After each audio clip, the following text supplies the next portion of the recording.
Have you ever known exactly what you wanted to say in English, but your mind got stuck translating every single word from your own language first? That small habit is one of the biggest reasons many learners sound slow, feel nervous, and lose confidence in real conversations. The truth is, natural English does not begin with translation. It begins with meaning, memory, and quick response. Welcome to English Learning Booster. In this lesson, you will learn why translating in your mind makes speaking harder, what confident English speakers do differently, and how you can train your brain to respond more naturally, more quickly, and with much less stress. First, let us understand the real problem. When you translate in your mind, your brain is doing extra work. Step 1. You create the idea in your first language. Step 2. You search for English words. Step 3. You try to fix the grammar. Step 4. You finally speak. That process may feel safe, but in real conversation it is too slow. While you are translating, the other person is waiting. Your confidence drops, your mouth becomes quiet, and often the sentence that comes out sounds unnatural because it follows the structure of your first language, not the rhythm of English. This is why many learners say, "I understand English, but I cannot speak fluently." The problem is not always vocabulary. The problem is often processing speed. Your mind is taking the long road every time you want to speak. Now here is the good news. You do not need to stop thinking. You only need to stop translating word by word. Natural speaking happens when your brain connects ideas directly to English. For example, if someone asks, "How was your day?" A fluent answer does not come from translating a full sentence in your first language. It comes from a ready English response like, "It was busy but good," or "I had a long day to be honest." These are thought patterns, not translation exercises.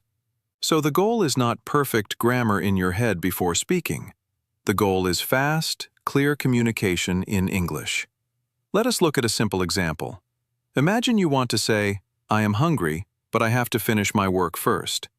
A translating learner may first build the whole sentence in the native language and then search for each English part. A natural speaker has already seen and heard this kind of sentence many times, so the idea comes out in chunks. I am hungry, but I need to finish this first. Notice something important here. Fluency grows through chunks, not isolated words. Chunks are common word groups your brain can use quickly, like, "I think so," "I do not mind," "It depends on," "That sounds great," "I am not sure," "Give me a minute," and the point is, when you learn English in chunks, you stop building every sentence from zero. You begin speaking from memory. And that is one of the biggest secrets to sounding natural. So how do you train your brain to do that? Step 1. Think in small English labels. Do not begin with long, complex thoughts. Start with tiny ideas. Look around your room and say simple things in English. Window. Chair. My phone is on the table. I need water. I am tired. This is interesting. These short mental labels teach your brain to connect real life directly with English. This is the foundation of thinking in English. Step 2. Practice ready-made spoken responses. In daily conversation, the same situations happen again and again. Someone greets you. Someone asks your opinion. Someone asks about your work, your plans, your family, or your weekend. Prepare short English answers for these moments. For example, "What do you do?" "I work in sales." "What are you doing these days?" "I am focusing on improving my English." "Do you like it?" "Yes, quite a lot actually." When you rehearse real answers, you reduce mental delay during live conversation. Step 3. Stop chasing perfect sentences. Many learners translate because they want the perfect version of every idea. But conversation is not a written exam. In real speaking, Simple and clear is better than perfect and late. Instead of searching for the most advanced sentence, say the clearest one you can say immediately. For example, instead of trying to create a complex sentence like, "I was extremely exhausted due to professional responsibilities," just say, "I was really tired because of work." That is natural, useful, and fast. Step 4. Train with repetition out loud. Silent study helps, but spoken repetition changes your speaking speed. Choose 10 common English chunks and repeat them until they feel automatic. Phrases like, "Let me think," "I am not sure yet," "That makes sense," "I used to think that," "The main reason is," and "It depends on the situation." Repeat them while walking, cooking, or reviewing notes. The more automatic these phrases become, the less you will translate. Step 5. Listen and copy rhythm, not only meaning. A big reason learners translate is that they treat English like a school subject instead of a living sound pattern. But real speaking is musical.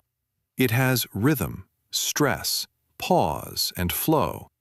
So when you listen to native or fluent speakers, do not just ask, "What does this mean?" Also ask, "How did they say it? Where did they pause? Which words were stressed? Which phrases came together as one unit?"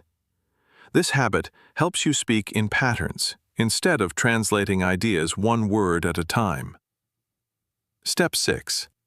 Use simple English to explain unknown words. This is a powerful fluency habit. If you forget one word, do not panic and run back to your first language in your mind. Stay in English and describe the idea in another way. For example, if you forget the word umbrella, you can say, "The thing you use when it rains." If you forget refrigerator, you can say, "The cold place in the kitchen for food." This skill keeps the conversation alive, and more importantly, it trains your brain to stay inside English. Step 7. Build topic-based speaking blocks. Choose common topics like work, health, travel, food, learning, family, and daily routine. For each topic, prepare useful sentences, vocabulary chunks, and mini answers.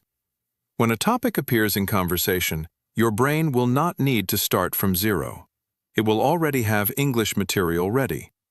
This is how fluent speaking starts to feel easier. It is not magic. It is preparation meeting repetition. Now let us talk about a mistake many learners make. They say, "I will stop translating when my English becomes advanced." But the opposite is often true.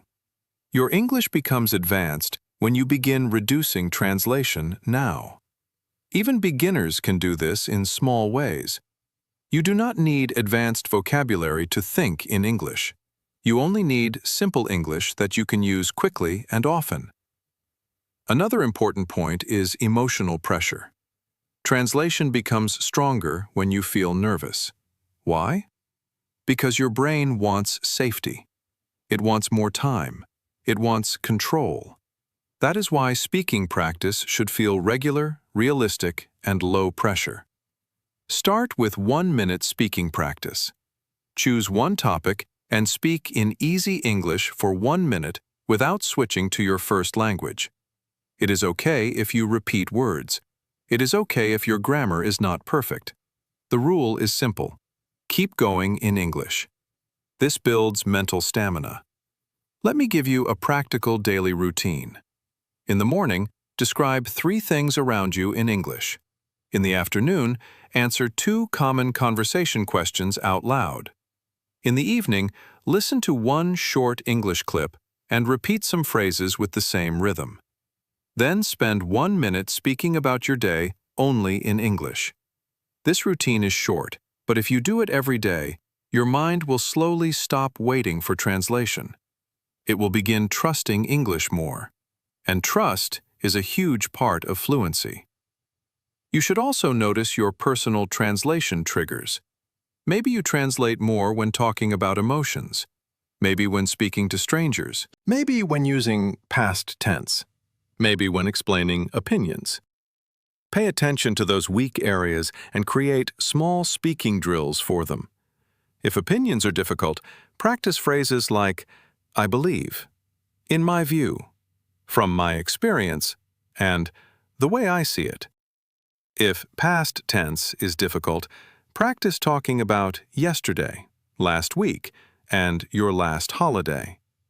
The goal is always the same. Fewer pauses for translation, more direct response in English. Now, will you ever translate again? Probably yes, sometimes, and that is normal. This is not about becoming a robot. It is about changing the main habit. Translation should become an occasional support tool, not your default speaking system. The more you expose yourself to natural English, repeat useful chunks, and respond quickly in simple language, the less you will depend on translation. Over time, you will notice a beautiful change. You will not only understand English better, you will start reacting in English. And that is the moment when speaking begins to feel real. So remember this. Fluency is not speaking fast just to sound impressive. Fluency is being able to express your idea clearly, smoothly, and in time. To do that, your brain must learn to trust direct English, not constant translation. Start small, use chunks, repeat out loud, stay simple, and practice real responses every day. Little by little, your mind will stop asking, how do I translate this? And start asking, how do I say this naturally in English? And that is a powerful shift. Before we finish, I want you to think about your own speaking habit. In which situations do you translate the most in your mind?